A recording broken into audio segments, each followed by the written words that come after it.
Good morning, everyone. Very good to see people here. Very pleased to be able to welcome today to beautiful Niagara the Premier of the Province of Ontario, Doug Ford, the Minister of Heritage, Sport, Tourism, Culture, Industries, the Honourable Lisa MacLeod, a friend of Niagara's and a friend of mine, and of course the Minister of Finance, Peter Bethlenfalvy, who last week presented a budget before the legislature, a budget that invests in protecting the health and safety of Ontarians while also ensuring that our economy is protected and kept strong going forward. As many of you know, Niagara has been hit extremely hard by COVID and of course the economic consequences of COVID. Today we're going to be hearing some good news that's been in the budget presented to ensure that Ontario and Niagara are kept safe moving forward and that our economy and the jobs that so many in the Niagara region depend upon are ensured that they're also protected going forward. So without further ado, I wish to turn it over to the Minister MacLeod to say a few words.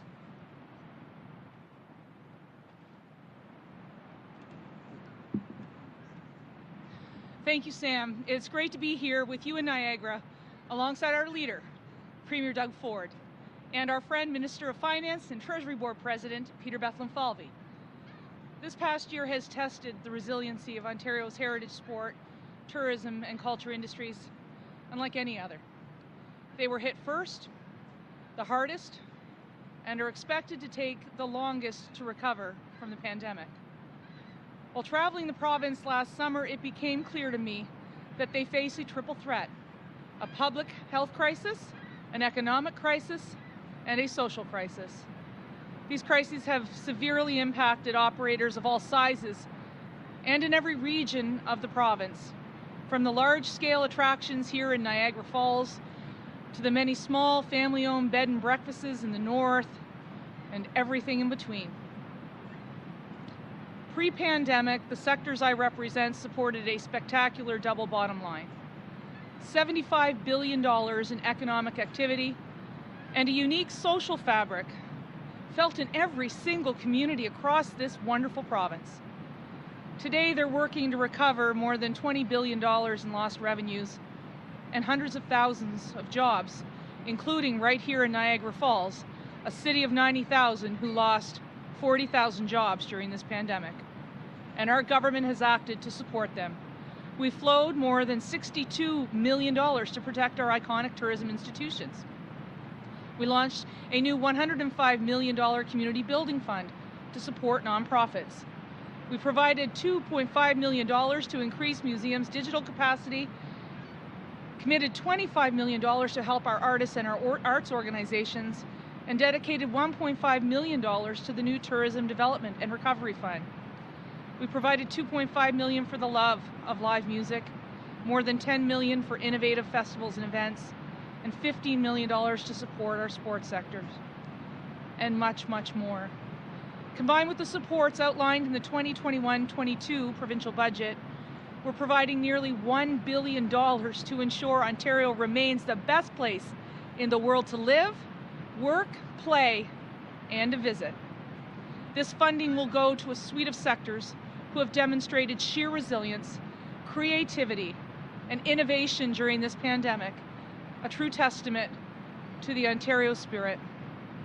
Many of the athletes, artists, and attractions I represent told me they cannot recall a time when their livelihoods were the centerpiece of provincial budget, particularly to this magnitude.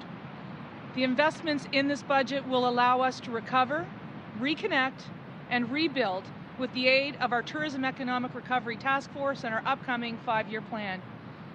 That recovery starts today at Canada's premier tourism destination, known the world over, right here in Niagara Falls. I'll now turn it over to Premier Ford and Minister Bethlenfalvy to tell you more about how Ontario's action plan is working to protect the lives and livelihoods of those in Ontario's hardest hit sectors. Premier? That's great, and good afternoon, everyone. And thank you, Minister MacLeod, for that introduction. And thank you for all you've been doing during this pandemic. You've been doing an incredible job for the tourism sector. I can tell you, Lisa has been working non-stop during this pandemic on your behalf. She's been a strong advocate for the tourism industry, making sure my cabinet and I know exactly what you need to get through these trying times.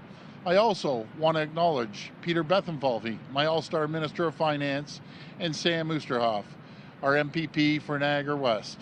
I also want to thank Niagara Falls Mayor Jim Diodati.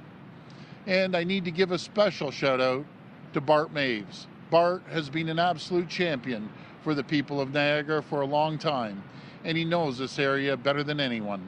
So Bart, thanks for everything you do to continue to do, and please keep it up, because there's a lot of work left to be done to get Niagara back on its feet.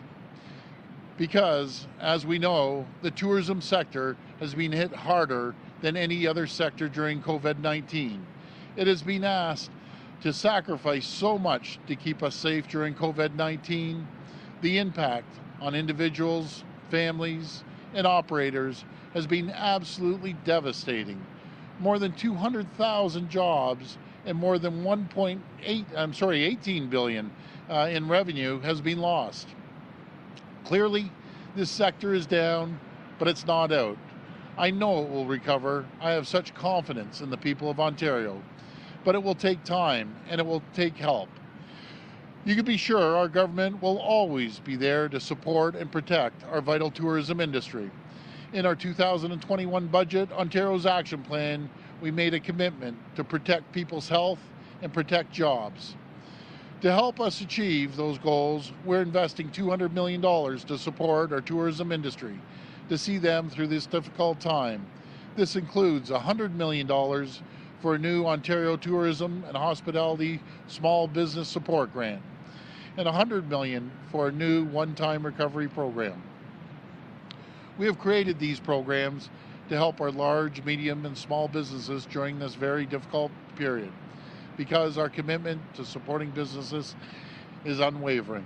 In the budget, we also announced an additional round of support through the Ontario Small Support Grant to help eligible employers impacted by difficulties and necessary public health restrictions.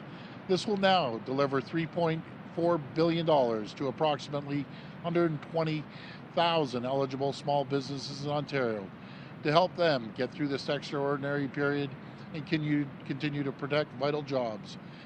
We made a promise to make sure every business is supported and well positioned to contribute to our economic recovery once this virus has been beaten. And nothing will stop us from keeping that promise. So whether it's the tour boat operators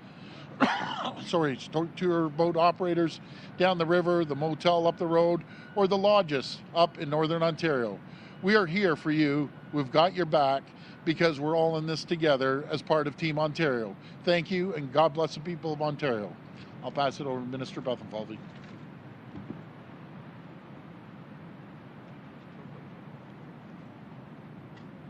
Well, thank you. It's just so amazing to be standing here with this backdrop, and also with the incredible Minister MacLeod, who's doing such a great job, Premier Ford and Sam. You guys are doing incredible work. While the world has changed in the past year, our government has remained steadfast in its commitment to do whatever it takes to defeat COVID-19 and keep people safe. As the pandemic has continued to unfold, people have been very clear that they expect us to focus on two vital priorities. First and foremost, they expect us to protect the people's health, your health. And second, they expect us to protect our economy, your economy. And that's exactly what the 2021 budget does. We know that hardworking tourism, hospitality, and cultural businesses and workers have been particularly affected by COVID-19, which is why we are introducing the $100 million Ontario Tourism Recovery Program as part of the 2021 budget. The budget also introduces a new Ontario Tourism and Hospitality Small Business Support Grant, which will provide an additional estimated $100 million in one-time payments of $10,000 to $20,000 to eligible small businesses. Our support for these industries doesn't end there. In fact, through the 2021 budget, Ontario is investing an additional $400 million over the next 3 years in new initiatives to support the tourism, hospitality, and cultural sectors. This builds on previously announced investments of $225 million to support these hard-hit sectors, bringing the total to more than $625 million since the pandemic began. Overwhelmingly, the people and employers of our province have done what it takes to protect each other from COVID-19, even when these sacrifices have impacted their livelihoods. This is especially true in the tourism, hospitality, and cultural sectors. And we recognize these sacrifices. And in the 2021 budget, we are taking further steps to provide direct support to the families, workers, and employers who have sacrificed so much. The 2021 budget brings the government's total investment to protect Ontario's economy to $23.3 billion. That's just part of Ontario's total response to COVID-19, which is now $51 billion over 4 years. Our focus is on protecting health and jobs today and setting the foundation for sustained success in the long run for the tourism, hospitality, and culture sectors, and for the province as a whole. Because we know that economic growth is the way that Ontario will recover stronger from the pandemic. There's hope on the horizon. Ontario will emerge stronger, and communities that make Ontario a great place to discover, like Niagara, are going to play a critical role in making this a reality. Thank you. We'll go to the phone line for questions. First question, please. Mike Crowley at CBC News. Please go ahead. Hi, Mike. Premier, the postponed March break is now coming up. It's just 2 weeks away, and we're actually sitting in a situation where the number of infections happening every day is much higher than it was at the middle of March. What's your government's thinking about whether you need to postpone this break as well, because that was what you said was the right thing to do back in mid-March to keep the kids safe? Yeah. So the minister will be keeping a sharp eye on it, as well as myself and the chief medical officer. And I just might be very frank, I don't want to predict 2 weeks out, but we'll be out here every single day communicating with the people. I can't give you a direct answer right now, 2 weeks down the road. Follow up? And Premier, I don't think we've heard from you directly yet in response to the Supreme Court's decision about the federal carbon pricing.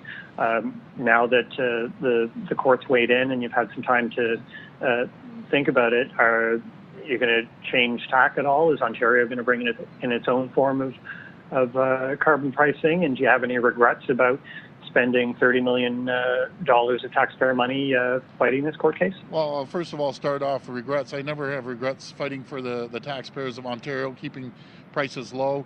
They think $30 million is tough. Wait until the gas prices get jacked up over and over again. Everything that you buy is going to go up. It's a terrible tax. But in saying that, I respect the courts. I have a great deal of respect for the courts, and we're going to have conversations with the federal government to sit down and collaborate with them. I've always said from day one, and the Prime Minister and I, we've mentioned this, there's going to be things that we just will never, ever agree on. And then there's going to be a tremendous amount of things that we do agree on. So this is one of the few things that we're going to disagree on, but in saying that, we're going to work collaboratively with the federal government and do what's right for the taxpayers of this province. Next question. From Christina Tenalia from CP24. Please go ahead. Hi, Christina. How are you? Hi, Premier. So Mayor Tory has been urging and pleading with the people of Toronto to get vaccinated. There are thousands of appointments available. We've also just learned in the last half hour, of course, they operate separately federally, but in New York, starting tomorrow, those 30 plus are eligible to schedule and receive vaccines. And on April 6th, those 16 plus will be eligible. So when are you going to lower the age range for people here, considering in Toronto, at the mayor's urging, there are appointments available for those in the priority groups, but they're not coming. It almost seems that everyone who's wanted the vaccine has already gotten it in those groups. Yeah, so let's go to 80 plus. 82% have either received their vaccine or they're booked for their vaccine. We have a little over 100,000 and change. I encourage everyone, please sign up. I'm talking to the mayor almost every day, and I encourage everyone, 70 plus, please sign up. Please go out and get your vaccines. To answer your other question, Christina, It comes down to the volume of vaccines that we can get. I'm going to give you one example today. We're going to get a good chunk of Pfizer, but Moderna, I think it's a fourth or fifth time we were expecting it. I think fifth time that we thought we aren't getting now. We aren't getting it until next week. So, you know, the yardstick keeps constantly moving. And then AstraZeneca, I understand it's going to land here tomorrow. And then we'll see how quickly we can get it. But I just do not understand how the federal government, they know it's landing tomorrow and they can't give us a time when it's going to land here in Toronto. We just can't snap our fingers to these pharmacies and turn them on overnight. So we just need some notice when stuff's coming. It's the single most frustrating thing throughout this whole pandemic, not knowing when you're going to get supply. Follow-up? Premier, on AstraZeneca, we've just learned that Prince Edward Island, the province, is suspending the use of AstraZeneca because of rare blood clots associated with the vaccine. The province was using AstraZeneca in those 18 to 39 for those who already had a relatively low risk of severe outcomes from infection. This information also, I should point out, tweeted by Dr. Isaac Bogosh, who is on your vaccine rollout team. You're aware of the hesitancy people have already with receiving the AstraZeneca vaccine. Are you going to speak to Dr. Williams, considering what's just come out from PEI about rethinking this vaccine, reconsidering it? Do you have any concerns or apprehension? Well, Christina, we'll take our advice off Dr. Williams, but again, we get the advice on what age area we go with from the federal government, and the feds are saying it's still safe for 55 plus. And I understand there has been blood clots. Some patients in the UK, female folks about 30, 35 years old. But I'll tell you, I won't hesitate to cancel that in half a heartbeat. If it's going to put anyone in harm, we just won't use it. Simple as that. But I am getting my advice off the federal government and Dr. Williams. Next question. From Randy Rath at Sage TV. Please go ahead. Hi, Randy. Hi, Premier. To get back to Christina's question about vaccine hesitancy and the AstraZeneca use being suspended on people under 55, you just said that you wouldn't hesitate to cut the use of it if it's necessary. Yeah. Isn't this going to add in an extreme way to hesitancy of people to get that vaccine, whether they're over 55 or under 55? Yeah, again, we got updated just late last night, probably about 10, 11 o'clock at night, and the federal government will be in full discussions, as we have been since yesterday and today, to see the direction of which way we're going to go with this. But if there's any issues below 55, I won't hesitate to just say enough. I'd rather wait, it means a month or 2 months, for Pfizer and Moderna and J&J, then roll the dice on this AstraZeneca. Follow-up? So have people that have gotten that vaccine already, have they rolled the dice? No, not at all. I'm talking about 35 years of age, and that's where they see the problems. They don't see it 55 plus. The guidance from the federal government is it is safe for people over 55. I'm talking about younger people taking it 35 years of age and in that range. That's where the problem is, not with 55 plus. Next question. From Rob Ferguson at the Toronto Star. Please go ahead. Hi, Rob. Hi, Premier. Just to get back to the carbon tax, what is the suitable way going forward then? You canceled cap and trade. You had the Supreme Court ruling last week. What are the options available to you at this point for pricing or whatever on carbon? How are you going to do that now? Yeah, you know something, Robert, what I believe in sitting down, talking to the federal government, coming up with a plan that's going to be satisfactory to them, satisfactory to us, and we'll work it out. We'll do the right thing. But what we're doing, we're putting the largest investment into battery-operated cars, which is massive emissions that come out of cars. As we know, we're going to be the largest manufacturer of battery-operated cars anywhere in North America. And I also, we never rule out the confidence in the private sector. When they're manufacturing any sort of packaging, everything is focused around the environment on any of these major companies, making sure that they use compostable materials, the polyethylene, compostable materials, and I have confidence in them because every major company out there, that's what they're focused on. Follow-up? Thanks, Premier. Just switching gears back to vaccines and AstraZeneca. Yeah. We are seeing cases really rise. I'm wondering, what are the criteria for the new power for the chief medical officer to put an area back into actual shutdown, not just lockdown, but shutdown? What are the criteria for that, and how could this unfolding AstraZeneca situation complicate things? Because there are a lot of people calling for the vaccine strategy to be adjusted to get the vaccines into the hotspots to help keep people out of ICU. Yeah, really, we work collaboratively with the local medical officer, and when the local medical officer puts a request in, there isn't once that we've ever refused their request. And they put it into Dr. Williams, and then from there we move forward. That's what we do, Rob. It's not too complicated. No one knows their area better than the local medical officer, so we're going to make sure we stick with that protocol, and everyone's going to work together. I want to go back to the message about making sure that people are getting out there, getting vaccinated, and especially in the Toronto regions, the other regions that we moved to 70 plus, please register. Make a phone call. Everything seems to be working well online and on the phone call, so please go out and get vaccinated. The quicker we can get vaccines into people's arms, the quicker we can get the economy back up and running. Last question. From Richard Southern at 680 News. Please go ahead. Hi, Premier. Thanks for taking my call. I wanted to ask you about the situation in ICUs. I understand there's more than 400 COVID ICU patients right now, and some of the doctors we've been speaking with say if infections continue at the rate they're continuing now, the ICU situation is going to be in a very bad spot in not too much time. What new actions is your government planning to take today to prevent that from happening, sir? Yeah, it's always concerning. I think we're at, I believe it was 82% that I saw ICU capacity right now. It fluctuates, obviously, depending on what area, but we're going to keep a sharp eye on it.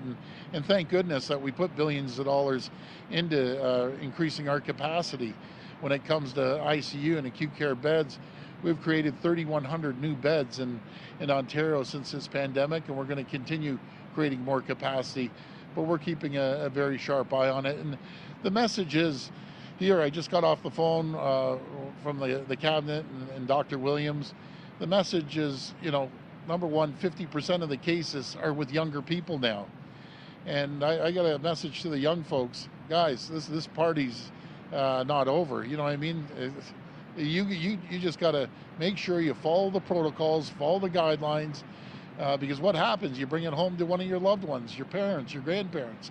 It's unacceptable. When we're seeing 50% of the cases from young people, and by the way, the young people, when they get in ICU, they stay there a lot longer, so they're taking up more capacity.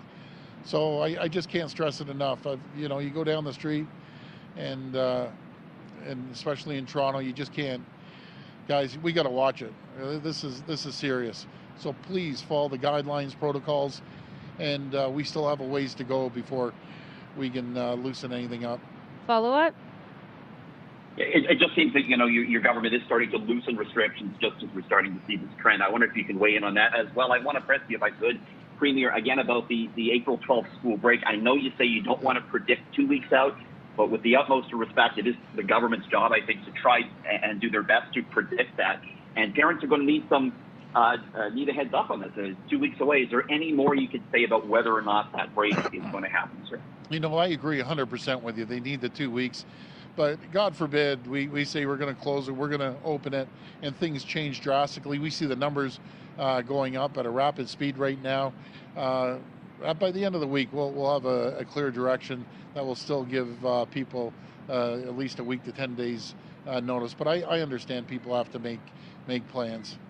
Thanks, So, everyone. Thank you, everyone. Thank you.